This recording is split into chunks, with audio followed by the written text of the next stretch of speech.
Welcome to The Explainer. We're diving into a really cool idea today. What if the lab of a physicist and the mind of a mystic are actually looking at the very same thing? We're going to explore a source that makes this exact case, all to help us unlock the universe that's already inside. The source for this explainer kicks off with something pretty honest. It basically says, hey, this might feel a little chaotic, like leaves scattered in the wind, but it promises that if you stick with it, you'll find this one single thread that ties everything together. So our mission today? Let's find that thread. And this really gets to the heart of it, doesn't it? This is the core question we're tackling. Are scientists in their labs and mystics in their meditations totally separate? Or are they both just exploring the same fundamental reality, but, using different tools and speaking a different language to describe it? Okay, here's our game plan. We'll start with that big quest for meaning, then introduce this idea of two labs. We'll hunt for the universe's secret language, see if we're actually built to understand it, hear from some big thinkers throughout history, and finally, discover what it means to be the quantum you. All right, let's jump in. So, let's start with a feeling I think we all know. That sense of being a little lost in the day-to-day. That quiet voice in the back of your head that just asks, is this all there is? That's the call to adventure, right? That's where the quest really begins. The source brings up this powerful idea of surrender. Think about it. Your heart beats, planets stay in their orbits, all without any of your help. This perfect system has been unfolding for 13.8 billion years. So what if, instead of trying to control everything, we just aligned ourselves with that perfection? Okay, so if the idea is to align with reality, how in the world do we even start to understand it? Well, the source offers this really elegant framework to help us out. And boom, here it is. This slide just lays it out so clearly. You've got the scientist who uses an external lab, telescopes, microscopes, all that stuff, to study the world out there. And then you have the mystic who uses an internal lab, their own consciousness, meditation, to study the world in here. Two different labs, but maybe, just maybe, they're pointed at the same reality. And this isn't just some nice little theory. Get this. For over 25 years, the famous physicist David Bohm and the philosopher Krishnamurti had this ongoing conversation. Bohm knew from quantum mechanics that you literally can't separate the observer from what's being observed. And at the same time, Krishnamurti came to the exact same conclusion just by looking inward. Come on, two labs, one reality. So, if both of these labs are studying the same thing, what is it? What's the ultimate reality they're both looking at? And what kind of language does it speak that can be picked up by both a physicist's equations and a mystic's inner experience? Well, in the external lab, scientists have a name for it, the quantum field.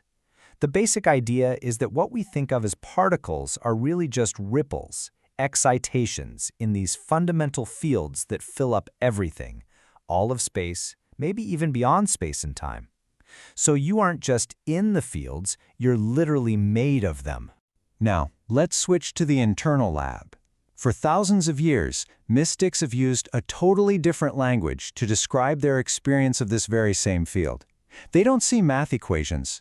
They experience it directly as two universal things, an inner light and an inner sound. And this is just wow. Take a look at this table. Sikhism, Christianity, Hinduism, Islam.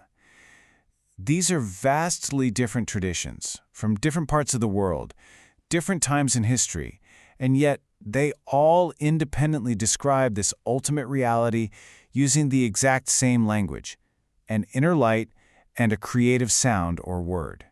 It's like they all found the same signal. Okay, this is all incredibly profound, but it begs the question, how is any of this actually accessible to us? Is there a mechanism for it? Well, the source argues yes.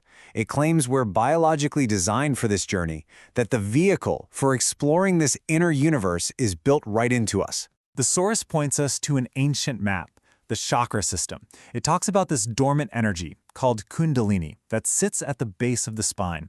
And as you can see here, the idea is that this energy can rise up a central channel, activating these different energy centers until it hits the pineal gland, the third eye, and finally, the crown, connecting our individual consciousness with that universal field we were just talking about. And the author makes it clear this isn't just some abstract theory for him. He describes a direct, personal experience, a powerful energy he saw as a cobra rising up his spine, and he says it forced him to confront his deepest fears before it would take him to a higher state of awareness. That is a field report from deep inside the internal lab. You know, this whole idea of an inner universe, it's not some new age fad. This concept has been echoing through the centuries and from some of the most brilliant minds you can imagine in both science and spirituality. Just listen to this chorus of thinkers. You've got the incredible inventor Nikola Tesla, who said his brain was just a receiver, tuning into a core in the universe for knowledge and inspiration. Then, centuries before him, you have the mystic poet Kabir, who wrote that the entire cosmos, the sun and the moon, they don't just shine out there, they shine within his own body. And how about this one? Albert Einstein, who prized the internal lab, saying that the real sign of intelligence isn't knowledge, but imagination. And finally, the spiritual teacher, Guru Nanak, puts it as simply and powerfully as possible. Don't look out there for the divine, look within. All right, let's bring this all home. After traveling through the two labs, decoding the universe's language, and exploring our own inner wiring, what's the treasure we find? What's the point of all this? Well, it's a complete shift in who you think you are. And there it is, the single thread we've been looking for. You are not some small, separate person living in the universe.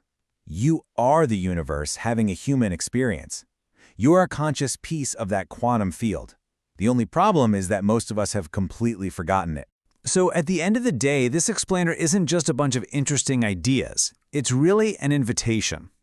The source is telling us that the greatest laboratory we'll ever have is right inside of us, and the most important experiment we can ever run is the discovery of our own true nature.